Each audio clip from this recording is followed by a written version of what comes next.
Ambulance ले चलो भाई। अरे यार सांस तो लेने दो।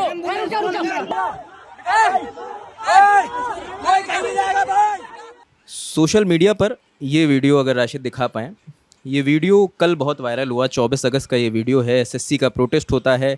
दिल्ली चलो के कॉल पर देश भर से स्टूडेंट और टीचर रामलीला मैदान में इकट्ठा होते हैं। और इसमें अगर दिख रहा होगा, एक ब्लू शर्ट पहने एक लड़का है जिसकी शर्ट फट चुकी है, और जो फ्रेम में अभी आपको नज़र आ रहे हैं ये वही शख्स हैं। कल ब्लू शर्ट पहने थे, आप ही थे वो? हाँ जी सर, हाँ जी क्या हुआ था? बड़ी बुरी हालत दिख रही है। सर। जो प्रोटेस्ट ऑर्गेनाइजिंग हमारी टीम है, हम सब काम कर रहे थे।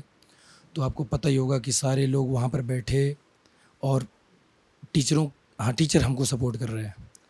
टीचर हमसे कहते हैं कि आप कंटिन्यू करो, कोई दिक्कत नहीं है, सारा सब कुछ नॉर्मल है। 5 बजे के बाद? 5 बजे के बाद, और सब कुछ ऐसे चलता रहेगा। अच्छा, परमिशन में ये लिखा था कि 5 बजे तक परमिशन? परमिशन में लिखा था 5 बजे तक का है, पर संविधान भी तो कुछ नाम का कोई चीज़ है ना सर। हमारे संविधान में आर्टिकल 19 क्लॉज 1 में लिखा हुआ कि आप पीसफुल प्रोटेस्ट कर सकते हो। तो आप परमिशन तो एक फॉर्मेलिटी होती है, आपको सिक्योरिटी प्रोवाइड की जाती है, एक प्लेस प्रोवाइड किया जाता है, ये सारी चीज़ें होती है। तो संविधान तो हमें कहता है पीसफुल प्रोटेस्ट करने का, तो परमिशन लेने का कोई तो तात्पर्य नहीं बनता है। पर इन द केस चलिए प्रोटेस्ट परमिशन का टाइम ख़त्म हो गया, तो पूरी तरह इंतज़ार किया गया अंधेरा होने का, लाइट काट दी गई, और सारी चीज़ों आसपास के जो भी लोग थे उनको, कैमरामैन यहाँ तक कि मीडिया वाले, उनके कैमरे छीन छीन के फोड़े जा रहे थे या फेंके जा रहे थे। मेरे सामने एक कैमरा वाले का, एक मीडिया पर्सन थे, उनको पटक के उनका कैमरा पूरा छीन लिया गया था। तो ये भी हुआ था? ये भी हुआ था। पुलिस वाले न आए, पहले हमारी बहन थी तो इनको खींच कर लाए कि हमें नहीं बचाए। तो पुलिस वाले क्या करते हैं, वो सिविल ड्रेस में थे, शूज़ टोटल पुलिस वाला, और फॉर्मल मतलब सिविल ड्रेस में मुझे खींच कर उतने बड़े स्टेज से ऊपर से डायरेक्ट मैं अपने कमर के बल गिरता हूँ, और कमर मेरा सूजा हुआ है। स्टेज से धक्का दे देते हैं आप? पकड़ के खींच लिया, मतलब ऐसा हो छत पे कोई बैठा हो उसको बस पकड़ के नीचे ज़मीन पे खींच ले, तो ऐसा हुआ। और मैं धड़ाम से गिरा और एकदम शांत हो गया। और ज्यों ही गिरा, एक पुलिस वाला भागता हुआ आया और मुझे गालियाँ दिया, गंदी गंदी गालियाँ देकर मेरे इस पे एक, मतलब अपने शूज पहना हुआ इस पे शराब, पैर से मारा? पैर से पहना, जूता पहना हुआ इसने मारा। और मुझे उस पुलिस वाले का चेहरा भी याद है। और ये जब मारा तो मैं तुरंत बेहोश टाइप का हो गया, और कुछ मुझे उस समय सुनाई नहीं दे रहा था। और मैं शांत पड़ा रहा, तो मेरे दोस्त सब मुझे घेर लिए, पुलिस वाले शांत हो गए, उनको लगा कि कुछ हो गया। एक यहाँ पेट पर मारा। थोड़ी देर में आज किसी ने मेरे मुंह पे पानी फेंका, और पानी फेंकने के बाद मैं थोड़ा नॉर्मल हुआ, फिर उठा। मुझे आधी, ये तस्वीर तभी की है जब आपके सर पे जूता पड़ता है, चेहरे पे? हाँ सर, उसी के बाद की है तस्वीर? उसी की जस्ट बाद की तस्वीर है। तो मुझे कुछ उस समय समझ नहीं आ रहा था, इतना तगड़ा यहाँ मारा था। फिर मैं उठा वहाँ से, और मुझे आदित्य रंजन सर और एक जने और थे शायद, हर्ष गुप्ता सर, मतलब हर्ष गुप्ता हमारे फ्रेंड ही, हमारे दोस्त ही हमारे संगठन के। तो सब लोगों ने मुझे मिल के ले जा रहे थे। तो मैं जो अभी आपको बताया मीडिया पर्सन का, एक भाई साहब थे, वो मेरा वीडियो जब रिकॉर्ड कर रहे थे, उसको पटक के उनका कैमरा छीन लिया गया और मीडिया पूरा छीन लिया गया। आपको भी तो शायद डिटेन किया गया था।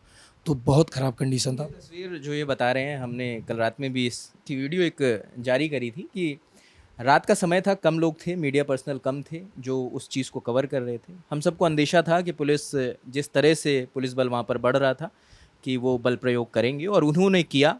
और बल प्रयोग करने से पहले उन्होंने ये किया कि जो भी मीडिया पर्सनल थे उन्हें पहले धमकाया गया, उनका माइक, उनका कैमरा छीना गया, और उसके बाद की तस्वीर ये है जिसको ये बयां कर रहे हैं कि जिसके हाथ में जो भी आ गया उसको धुन दिया गया है। जो बच्चे इधर उधर भाग गए हैं, जो शिक्षक भाग पाए, उन्होंने अपनी जान बचाई, लेकिन जो उनकी जद में आ गए, या तो वो पुलिस वैन में भरे गए हैं या बुरी तरह से पीटे गए। और उसी की एक तस्वीर ये है। मेरा चश्मा, अभी मैं चश्मा पहनता हूँ, तो उन्होंने चश्मा मार कर तोड़ दिया था पहले ही। और कपड़ा वपड़ा आप वीडियो में देख सकते हैं, ये पूरा फाड़ उड़ डाला।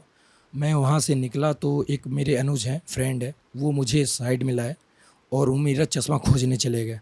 चश्मा खोजने पर आए, एक पुलिस वाला है, मैंने उनसे पूछा पुलिस वाले से कि इतना करने की क्या ज़रूरत थी, हम पीसफुली तो कर रहे थे। तो ऊंचे स्वर में मुझे गाली दे, तू बहुत नेता बन रहा था और ऐसा है और आदेश आया है, तुझे कोई नहीं बैठेगा यहाँ पे, मतलब पूरा धमकी भरे स्वर में। और फिर आगे मुझे कुछ दिख तो नहीं रहा है, अभी मैं विदाउट चश्मा ही हूँ, तो मुझे उतना आप धुतलाई है। तो मुझे एक फ्रेंड पकड़े, मेरा ये पूरा बॉडी सूजा हुआ है पीछे, वो लेकर मुझे हॉस्पिटल गए। 11 बजे के आसपास मुझे वो खुद लाकर मुझे यहाँ रूम पर छोड़ गए और फिर 11 बजे के आसपास सब, उसके बाद मेरे फ्रेंड मुझे फॉलो किए। मेरा मोबाइल गिर गया था, किसी कांटेक्ट नहीं था और सबको लगा कि कुछ हो गया मुझे। तो लोग घर पे आए, रूम पर आए तो मुझे देखा यहाँ पे, तो सब कुछ ठीक ही लगा। तो आगे का सारा यही था। कहाँ से हैं आप? मैं हूँ खलीलाबाद, संत कबीरनगर ज़िला है और खलीलाबाद सिटी से। ये वीडियो घर वालों ने देखी अभी तक? मेरे घर वाले का पहला फ़ोन मेरे बड़े भाई साहब का था, मेरे भैया का था। पहला कॉल ही मेरे पास जो आया था। वो पहचान गए थे वीडियो में? काफ़ी लोग मुझे वीडियो फॉरवर्ड कर रहे हैं और पूछ भी रहे हैं, सलामत हो, ठीक हो, क्या हाल है? तो बता रहा हूँ जैसा भी है। कह रहे नहीं कोई बात नहीं, जितना चलता रहता है, समाज के लिए लड़ाई करोगे तो इतना तो खाना ही पड़ेगा। मैं कहा हाँ सही बात है। तो अभी चल रहा है। मतलब ये मगर एक विडंबना है कि ये कहना हम लोग भी कहते हैं, जैसे कल हम लोग को भी कॉल आ रहे थे, जब लोगों को पता चला, उन्हें नहीं पता चल रहा था कि पुलिस ने छोड़ा है कि पकड़ लिया है। और पुलिस के साथ एक भ्रांति भी है कि पकड़ के पुलिस क्या करती है सब हम जानते हैं। तो फिर क्योंकि हम सब अपने गाँव अपने घरों से यहाँ पर आते हैं एक करियर बनाने, एक बेहतर पढ़ाई शिक्षा लेकर और नौकरी पाने के लिए, लेकिन जब घर वालों को वो तस्वीर दिखती है जिसकी उन्होंने कभी उम्मीद कभी कल्पना नहीं करी थी। मम्मी से बात हुई है इसके बाद? अभी मेरे घर वालों से एकदम बात नहीं हुई है।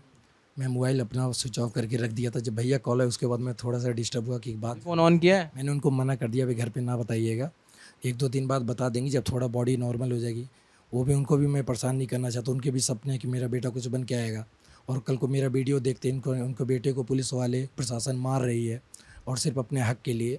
तो मैं अभी बताना नहीं चाहूँगा। कब आए थे दिल्ली? मैं दिल्ली आया था 2016 में। 16 में? हाँ, यहाँ से मैंने तकरीबन तकरीबन 9-10 साल। 10 साल से ज़्यादा हो गए हैं और यहाँ से मैंने इंजीनियरिंग करी है। यहाँ से मैं 2-3 महीने जॉब भी किया, फिर उसके बाद अभी यूपीएससी एस्पिरेंट 4.5 साल से हूँ। मैंने 3 बार एसएससी का भी एग्ज़ाम दिया है। जो आजकल बहुत भ्रांतियाँ, अभी एक पर्टिकुलर सर है, नाम ही ले लेता हूँ, अभिनव सर है।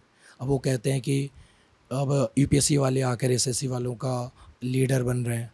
हमें किसी का लीडर बनने की बात नहीं है, हमें किसी के लीडर नहीं बनना। हम बस जब किसी की आवाज़ उठाने लायक हम हैं तो क्यों ना उठाएं। एक सामाजिक जो व्यक्ति होता है वो दूसरों को दुख अगर ना समझे और हम ना उठाएं तो कोई, ये अभिनय सर तो समझेंगे नहीं। उनको तो अपनी रोटियां सेकनी है, पैसे कमाने हैं और मर्सिडीज़ और उसमें चलनी है, 1.5-2-2.5 करोड़ की गाड़ियों में चलना है। तो हम उतने नहीं हैं।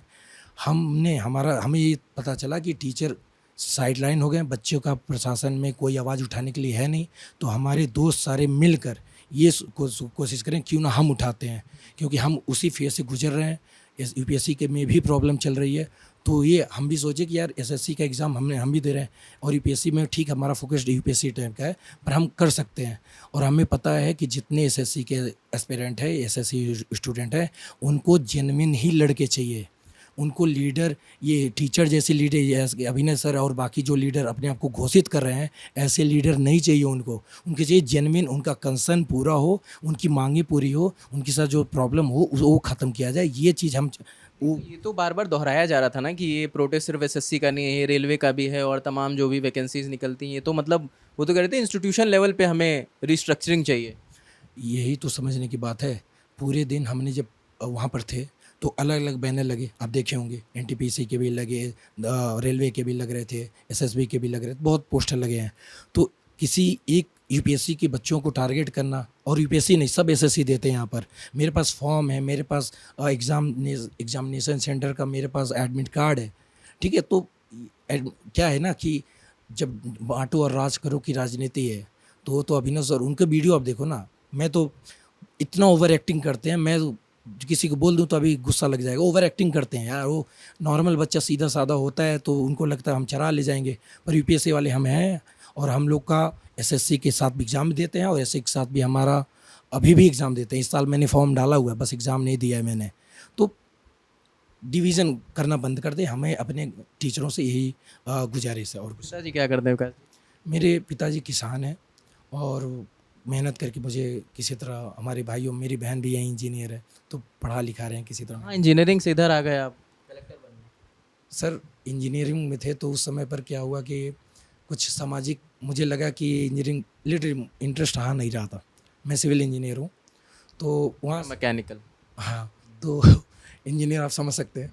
वहाँ पर आप ऐसा कहा जाता है हमारे समाज में, जब आप इंजीनियर बनने जाते हो भी कर सकता है। तो उसके बाद आपको पता चलता है आपको करने क्या है। समाज पहले आपको इंजीनियर बनाना चाहता है, तो पहले तो मैं इंजीनियर बना और वहाँ पता चला कि नहीं, समाज में ही जाना है। तो मैं यूपीएससी की तरफ आया, क्योंकि एक सिविल सर्विसेज में जाके जो समाज में आप सेवा कर सकते हो, वो आप रुपया तो कोई भी कमा रहा है सर, रुपया तो कमा ही रहा है, पर जो जीवन समाज के लिए जीना रहा तो उसमें जो मज़े आते हैं तो हम यूपीएससी वाले ही समझ सकते हैं।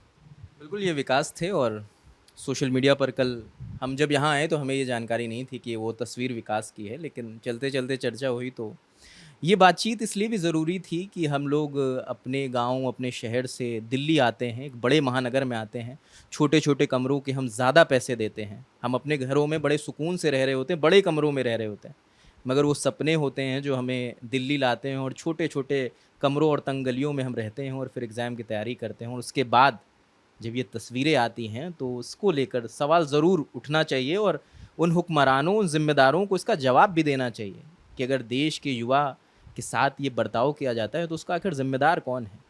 अगर इनकी दिक्कतें हैं तो उसे रिड्रेसल के लिए कोई कमिटी या कोई डेलीगेशन की मुलाकात क्यों नहीं करवाई जा रही। कल ये पूरे दिन ये लोग प्रोटेस्ट करते रहे लेकिन कोई मिलने नहीं आया, ना प्रशासन की ओर से। आखिरी में पुलिस वाले ज़रूर आए, वो भी इनसे मिलने नहीं, इन्हें हटाने के लिए। तो तमाम सवाल हैं जिनके जवाब हम तलाशने की कोशिश कर रहे हैं। अगर जवाब मिलते हैं, हालांकि उम्मीद कम है, तो वो भी आपको बताएंगे। बाकी इस रिपोर्ट पर आप क्या सोचते हैं हमें कमेंट सेक्शन में ज़रूर बताएं। कैमरे के पीछे राशिद हैं, मेरा नाम रजत है। देखते रहिए दलाल लंटॉप। शुक्रिया।